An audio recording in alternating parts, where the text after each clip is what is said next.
கோட்டை நாகை விகாரையின் விகாராதிபதி இயற்கை எய்திய மாதுலுவாவை சோபித தேரரின் பூதவுடலுக்கு மக்கள் அஞ்சலி செலுத்துவதற்காக வழங்கப்பட்ட கால அவகாசம் 12 மணியுடன் நிறைவிற்கு வந்தது.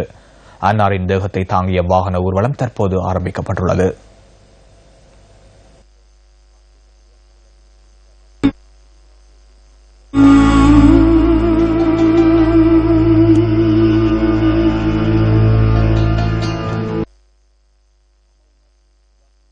கோட்டை நாகவிகாரைக்கு சென்ற ஜனாதிபதி மைத்ரிபால சிறிசேன இயற்கை எய்திய மாதுலுவாவை சோபித்த தேரருக்கு தனது இறுதி மரியாதையை செலுத்தினார். இன்று காலை முதல் கோட்டை ஸ்ரீ நாகவிகாரைக்கு வருகை தந்த பெருமளவிலான மக்கள் இயற்கை எய்திய மாதுலுவாவை சோபித்த தேரருக்கு தமது இறுதி அஞ்சலியை செலுத்தினர். அன்னாரின் தேகத்தை தாங்கிய ஊர்வலம் இன்று பிற்பகல் பாராளுமன்ற மைதானத்தை சென்றடைந்ததன் பின்னர் அங்கு பூரண அரச மரியாதையுடன் இறுதி கிரியைகள் நடைபெறவுள்ளன. மாதுலுவாவே சோபித்த தேரரின் இறுதி ஊர்வலம் காரணமாக விசேட போக்குவரத்து திட்டம் அமுல்படுத்தப்பட்டுள்ளது.